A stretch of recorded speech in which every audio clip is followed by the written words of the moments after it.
গতকাল ছিল ফর্ম 7 জমা দেওয়ার শেষ দিন। একেবারে রাজ্য জুড়ে জেলায় জেলায় অশান্তির ছবি আপনাদের দিনভর দেখিয়েছি। এবার দেখুন হাওড়ার ছবি। গতকাল কি সাংঘাতিক তাণ্ডবের পরিস্থিতি সেখানে তৈরি হলো। বিজেপি কর্মীদের বাধা দেওয়ার অভিযোগ উঠল শাসক দলের বিরুদ্ধে। উত্তপ্ত হয়ে উঠল হাওড়া সদরের মুখ্য নির্বাচনী কার্যালয় চত্বর।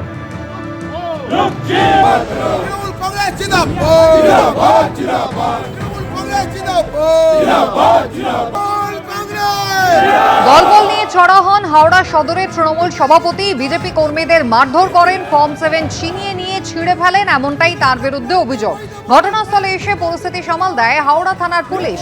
রাতে হাওড়া সদর মুখ্য নির্বাচনী কার্যালয়ের সামনে তৃণমূল কংগ্রেস বিক্ষোভ দেখায়। ভোটারদের নাম বাদ দিতে রাত্রিবেলা গোপনে ফর্ম জমা দেওয়ার ছক কষছে বিজেপি, এমনটাই অভিযোগ করে শাসক দল। অভিযোগ উড়িয়ে দিয়ে পাল্টা শাসক দলের বিরুদ্ধে দাদাগিরির অভিযোগ করেছে বিজেপি।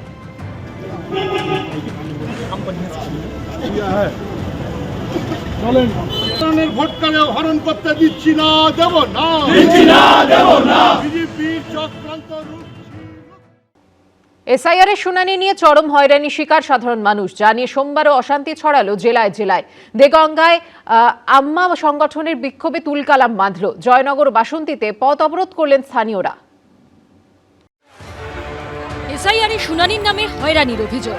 সপ্তাহের প্রথম দিনেও সেই অভিযোগ ঘিরে দিকে দিকে বিক্ষোভ অবরোধ চলল। উত্তর 24 পরগনার দেগঙ্গায় ধুন্ধুমার পরিস্থিতি তৈরি হয়। পুলিশের গাড়িতে চাপড়, জুতো উঁচিয়ে হুঁশিয়ারি, পুলিশকে মারার চেষ্টা, বিক্ষোভকারীদের সঙ্গে ধস্তাধস্তি, পাল্টা লাঠিচার্জের অভিযোগ উঠল পুলিশের বিরুদ্ধে। টেনে হিচড়ে চ্যাংদোলা করে বিক্ষোভকারীদের সরালো পুলিশ।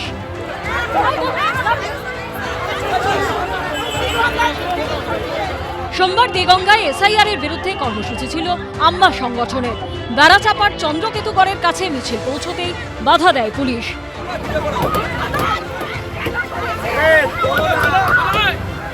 পুলিশ বাধা দিতে শুরু হয় ধস্তাধস্তি।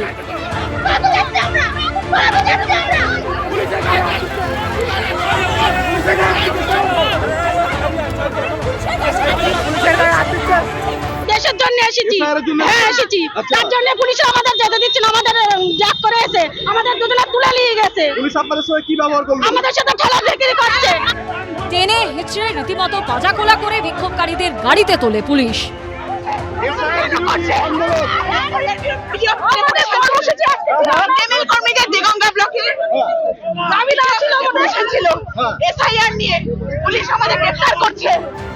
দক্ষিণ 24 পরগনার বাসন্তীতে রাজ্য সড়ক অবরোধ করে বিক্ষোভ দেখান স্থানীয় বাসিন্দারা। ভাঙনখালী এলাকায় রাস্তার উপর টায়ার জ্বালিয়ে চলে অবরোধ। যার জেরে সারি সারি গাড়ি আটকে পড়ে বাসন্তী রাজ্য সড়কে।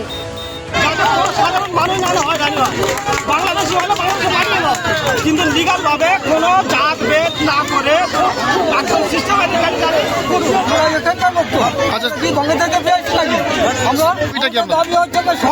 করতে হবে।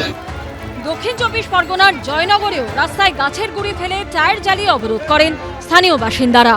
এর জেরে বেশ কিছুক্ষণ যান চলাচল বন্ধ হয়ে যায় কুলপি রোডে। প্রায় 2 ঘন্টা পর ভিডিওর আশ্বাসে অবরোধ তোলেন স্থানীয়রা। সমীরণ পাল, সুকান্ত দাস ও শান্তনু নস্করের রিপোর্ট, এবিপি আনন্দ।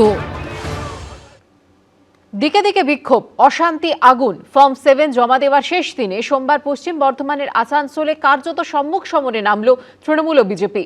আগুনে পুড়ে ছাই হলো বান্ডিল বান্ডিল ফর্ম, ভেঙে ফেলা হলো গাড়ির কাঁচ। নদিয়ার কল্যাণীতে অম্বিকা রায়ের গাড়ি ঘিরে বিক্ষোভ দেখালো তৃণমূল। বনগাঁ উত্তরে বিজেপি বিধায়ক অশোক কীর্তনিয়ার ফর্ম 7 জমা দেওয়া নিয়ে বিক্ষোভ দেখালো তৃণমূলের একাংশ। হুগলিতেও তৃণমূলের নেতৃত্বে বাঁধল তুলকালাম, যা ঘিরে রাজ্য রাজনীতির পারদ চড়ল সপ্তমে।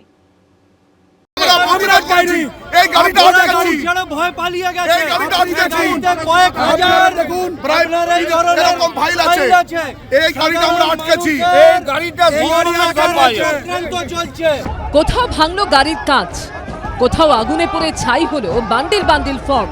বিজেপি বিধায়কের গাড়ি ঘিরে বিক্ষোভ দেখালো তৃণমূল। কার্যত সম্মুখ সমরে নামলো তৃণমূল ও বিজেপি। ফর্ম 7 ঘিরে রাজ্যের দিকে দিকে সুর সপ্তমে চলল। নির্বাচন কমিশনের নতুন নিয়ম অনুযায়ী খসড়া ভোটার তালিকা নিয়ে অভিযোগ জানানোর শেষ দিন ছিল সোমবার। সেদিনই পশ্চিম বর্ধমানের আসানসোলে দেখা গেল এই ছবি। ভারতীয় নয়, আমাদের গণেশ কুমারকে প্রমাণ দিতে হবে যে আমরা ভারতীয়। কিভাবে চক্রান্ত চলছে? তৃণমূলের অভিযোগ, সোমবার আসানসোলের মহকুমা শাসকের দপ্তরে একটি কালো গাড়ি করে হাজার হাজার ফর্ম 7 নিয়ে আসেন বিজেপির নেতারা। গাড়ি পৌঁছতেই তা ঘিরে ধরে তৃণমূল নেতৃত্ব।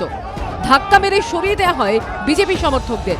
গাড়ির কাঁচ ভেঙে দেওয়া হয়। পুলিশের সামনেই গাড়ি থেকে তারা নথি বের করে তাতে আগুন ধরিয়ে দেওয়া হয়। তৃণমূল বিজেপি দুপক্ষের মধ্যে শুরু হয় ধস্তাধস্তি।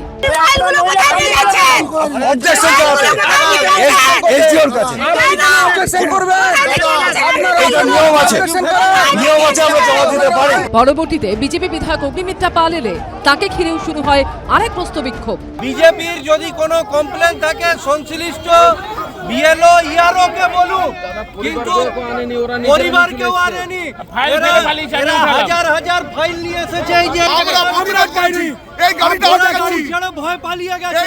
আজকে মমতা ব্যানার্জি আপ্রাণ চেষ্টা করছেন তার ক্যাডার দিয়ে লেলিয়ে আজকে আমরা যাতে ফর্ম 7 জমা না দিতে পারি।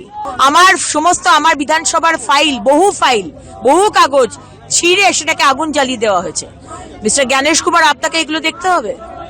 আমরা ফর্ম 7 জমা দেব, কিভাবে জমা দেব এই পশ্চিমবঙ্গের অবস্থা।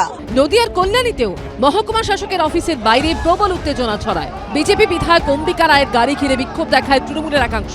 এমএলএ এসছেন, উনি ঢুকতে চেয়েছেন, আমরা ঢুকুন, কিন্তু 7তম ফর্ম নিয়ে উনি ভোট কাটতে যাবেন, সেটা আমরা মানব না। লিস্টিংটাকে ক্লিন করার জন্য যে চেষ্টা করছে ইলেকশন কমিশন অফ ইন্ডিয়া, সেটাকে এরা করতে দিচ্ছে না। এদের মুখ্যমন্ত্রী এসআইআর করতে দেবে না, এদের চেলারাও করতে দেবে না। উত্তর 24 পরগনার বনগাঁয় আবার বিজেপি বিধায়ক অশোক কীর্তনিয়ার ফর্ম 7 জমা দেওয়া নিয়ে ফের বিক্ষোভ দেখালো তৃণমূলের একাংশ। বেশ কিছু ফর্ম ছিঁড়ে দেন তৃণমূল কর্মীরা।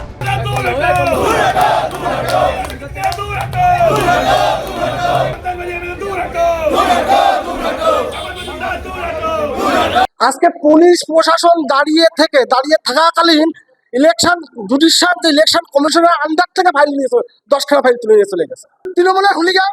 হুগলির সদর মহকুমা শাসক দপ্তরে ফর্ম 7 জমাকে কেন্দ্র করে ছড়ায় তুমুল উত্তেজনা। পুলিশের সামনে ফর্ম ছিঁড়ে ফেলেন তৃণমূলের কর্মীরা। আজকে একজন বিধায়ক নিজের কাউন্সিলর দল নিয়ে এসে আমাদের কর্মীদের উপর চড়া হয়েছে।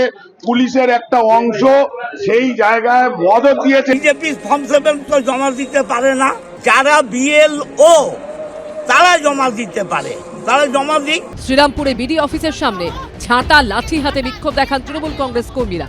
নিয়ম অনুযায়ী যে কোনো ভোটার বা তার পরিবারের সদস্য বিএলও কিংবা ইআরওর কাছে অথবা অনলাইনে এনভিএসপি পোর্টালে আবেদন জানাতে পারেন। বিএলএরাও ফর্ম 7 জমা দিতে পারেন। নির্বাচন কমিশনের নিয়ম বলছে একদিনে সর্বোচ্চ 50টি ফর্ম জমা দিতে পারেন কোনো বিএলও। কৌশিক গাতাইত, সুজিত মণ্ডল ও সৌরভ বন্দ্যোপাধ্যায়ের রিপোর্ট, এবিপি আনন্দ। এবিপি আনন্দ, এগিয়ে থাকে, এগিয়ে রাখে।